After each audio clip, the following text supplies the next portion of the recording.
வணக்கம், welcome to JK creation. இன்றைக்கி நாம் ஸ்லீவுக்கு சிம்பிளான கிராண்ட் லுக் தர மாதிரி ஒரு மோட்டிவ் டிசைன் தான் பார்க்க போகிறோம். இனி எப்படி ஸ்டிச் பண்ணுறதுன்னு பார்க்கலாம். முதல்ல டிசைனை துணியில் கார்பன் பேப்பர் வச்சு ட்ரேஸ் பண்ணிக்கோங்க. வரைய தெரிஞ்சவங்க டைரெக்டாக அழகாக வரைஞ்சிக்குங்க. நான் இந்த மாதிரி வரைஞ்சி வச்சுருக்கேன். இனி எப்படி ஸ்டிச் பண்ணுறதுன்னு பார்க்கலாம். இந்த டிசைன் ஸ்டிச் பண்ணுறதுக்காக கோல்டு கலர் சரி த்ரெட் எடுத்திருக்கேன். அதோட நீடிலும் எடுத்துப்போம். பூவோட அவுட்லைனுக்கு சரி த்ரெட் வச்சு செயின் ஸ்டிச் போட்டுக்கலாம். பாருங்கள், இந்த மாதிரி செயின் ஸ்டிச் போடுறப்போ ஒரே அளவில் செயின் ஸ்டிச் போடுங்க. அப்போ தான் ஸ்டிச்சிங் அழகாக நீட்டாக இருக்கும்.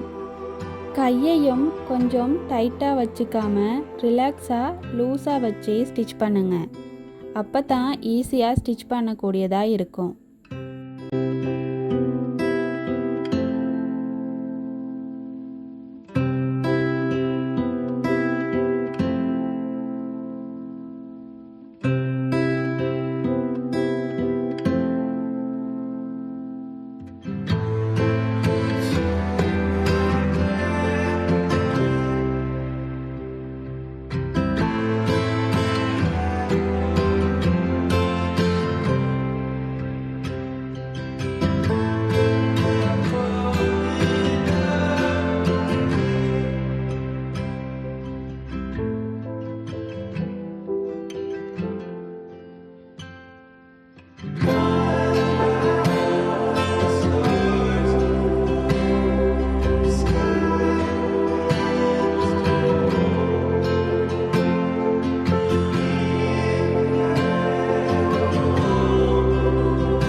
இந்த அவுட்லைனை முடித்தாலே ஸ்லீவுக்கு பாதி லுக் வந்துடும்.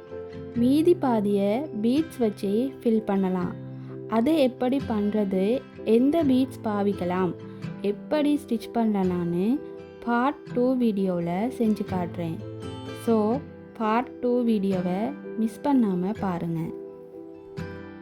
இந்த சிம்பிள் மெத்தட் ஃபாலோ பண்ணுனா டெய்லர் ஷாப் போகாமல் நீங்களே வீட்டிலே டிசைன் ப்ளவுஸ் ஸ்டிச் பண்ணிடலாம்.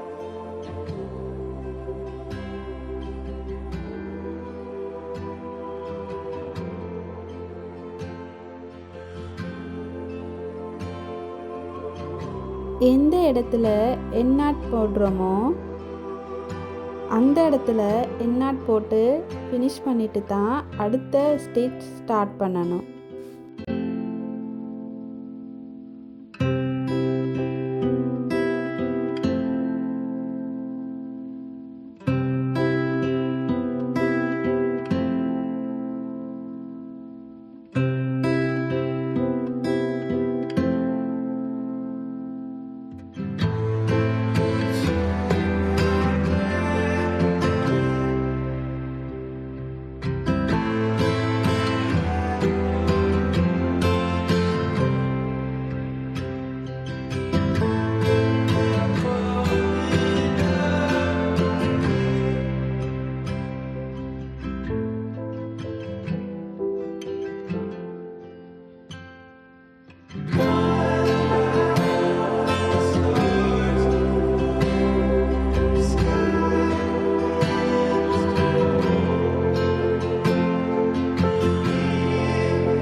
உங்களுக்கு இந்த அவுட்லைன் மெத்தட் கிளியராக இருக்கா? வீடியோ பிடிச்சிருந்தா லைக் பண்ணுங்கள். பார்ட் 2 வீடியோவில் பீட்ஸ் வச்சு எப்படி ஃபில் பண்ணுறதுன்னு பார்க்கலாம். மறந்துடாமல் சப்ஸ்கிரைப் பண்ணி பெல் ஐகானையும் கிளிக் பண்ணுங்கள்.